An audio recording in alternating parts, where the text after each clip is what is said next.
নমস্কার বন্ধুরা, চলুন আজকে আমি আরেকটা দুর্দান্ত রেসিপি নিয়ে এসেছি। এটা আপনারা কেউ কোথাও খেয়েছেন কি আমি জানি না। এইটা আমার মায়ের রেসিপি। আমার মা এটা করতেন। আমরা যখন ছোট ছিলাম তখন খুব এই রেসিপিটা খেয়েছি, তো তারপরে যখন বিয়ে হয়েছে তারপর থেকে আর কোথাও আমি এই রেসিপিটা খাইনি। দেখুন এই রেসিপিটা চলুন আজকে আমি আপনাদের সাথে শেয়ার করছি। তার জন্যে দেখুন আমি থলথলে মাংস, যেটা শুধু মাংস আর মেটে আছে, এর মধ্যে হাড্ডি বলে কিছু নাই, তো মাংসগুলোকে নিয়েছি। নিয়ে ভালো করে আমি এটাকে ধুয়ে নিয়েছি। ধুয়ে এবার এর মধ্যে এগুলোকে ছোট ছোট করে আলু পোস্তের আলুর মতন ছোট ছোট করে কেটে নিয়েছি। দিয়ে এর মধ্যে এবার এটাকে ম্যারিনেট করব, যার জন্য এর মধ্যে আমি দুটো পেঁয়াজ কুচি করে দিয়ে দিয়েছি। আর একটা মশলা বেটে রেখেছিলাম পেঁয়াজ, আদা, রসুন, টমেটোরের, সেই মশলাটাও দিয়ে দিয়েছি। দিয়ে এর মধ্যে এখন গুঁড়ো মশলাগুলো দিচ্ছি, যেটা হচ্ছে নুন, হলুদ,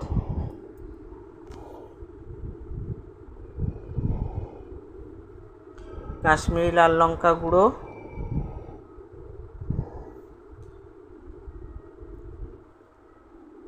ঝাল লঙ্কা গুঁড়ো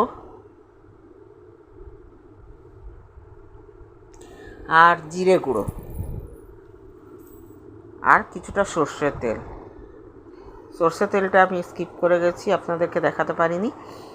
দিয়ে এবার এটাকে ভালো করে আমাদের মেখে নিতে হবে। এটা মাখার জন্য আমি হাতই ইউজ করেছি। তাতে কি হবে, মশলাগুলো ভালো করে উপর নিচে করে আমি মশলাগুলোর সাথে মাংসগুলোতে লাগিয়ে ফেলতে পারবো। দেখুন এইভাবে লাগিয়ে ভালো করে ম্যারিনেট করে আর আমি 10 মিনিটের জন্য ছেড়ে দেব। 10 মিনিট পরে আমি আবার দেখুন 10 মিনিট পরে আমি আবার চলে এসেছি। এবার আমি গ্যাসে কড়াই বসিয়ে দিয়েছি। এবার কড়াইটা যেমনি গরম হয়ে যাবে তার মধ্যে আমি দেখুন তেল দিচ্ছি। আমি এই রান্নাটা করার জন্যে সর্ষে তেল ইউজ করছি। আপনারা যদি চান তো আপনারা এর মধ্যে সাদা তেলও ইউজ করতে পারেন। এবার যেমনি আমার তেলটা গরম হয়ে যাচ্ছে, দেখুন তেলটা গরম হয়ে যাচ্ছে, যেমনি তেলটাকে একটু ধোঁয়া বেরোতে শুরু করবে, দেখুন তেলটা আমার গরম হয়ে গেছে, ধোঁয়া বেরোচ্ছে, তখন আমি এর মধ্যে কিছুটা তেজপাতা দুটো, কিছুটা গোটা গরম মশলা আর অল্প করে সাদা জিরে দিয়ে দিলাম। এবার যখন এগুলোর থেকে যখন সুন্দর গন্ধ বেরোতে শুরু হবে, যখন এগুলো বেশ সুন্দর করে ভাজা হবে একটু, তখন আমি এর মধ্যে একটা কেটে রেখেছিলাম পেঁয়াজ, সেই পেঁয়াজটা এবার এর মধ্যে দিয়ে দেব। দেখুন আমি পেঁয়াজ দিয়ে দিলাম।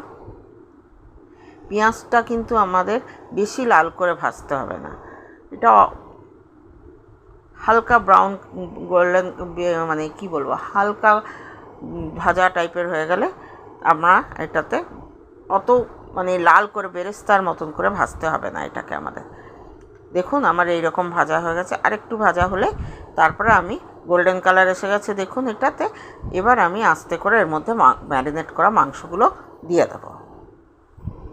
দেখুন এইভাবে মাংসগুলো আমি সব দিয়ে দিলাম। দিয়ে এটাকে এবার আমরা ভালো করে নেড়ে চেড়ে ঢাকা দিয়ে দিয়ে আমাদের এই মাংসটাকে তৈরি করতে হবে। এর মধ্যে আমরা কোনো আলু দেব না বা এর মধ্যে জলও পড়বে না। এটাকে ঢেকে ঢেকে মিডিয়াম আঁচে রেখে ঢেকে ঢেকে আমাদের মাংসটা করতে হবে। নুন মিষ্টি ঝালটা আপনারা আপনাদের মতন দেবেন। নুন মিষ্টি ঝালটা তো সবার তো এক রকমের হয় না। দেখুন আমি এইভাবে নেড়ে চেড়ে মিডিয়াম আগুনে রেখে আর ঢেকে ঢেকে আমি বারবার এটাকে রান্না করে নেব।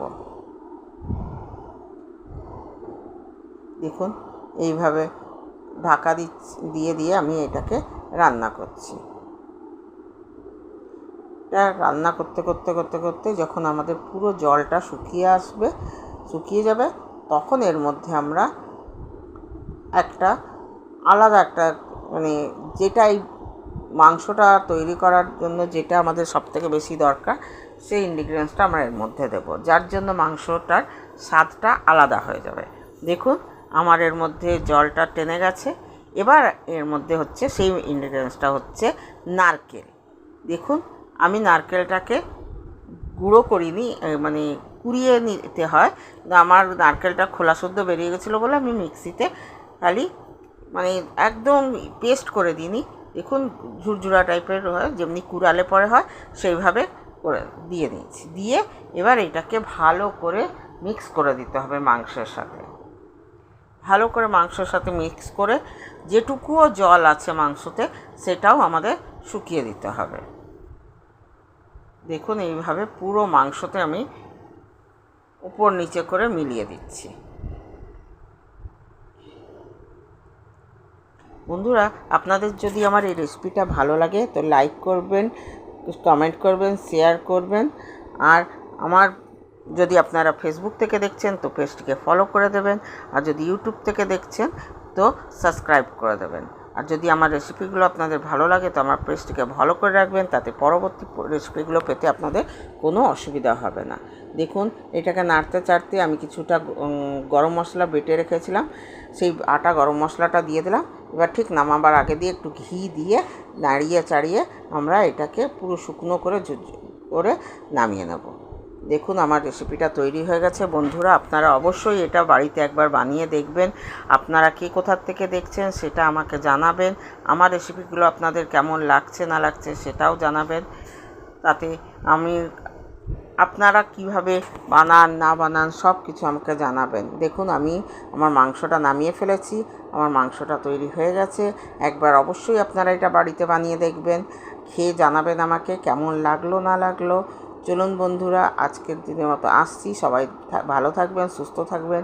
নেক্সট একটা রেসিপি নিয়ে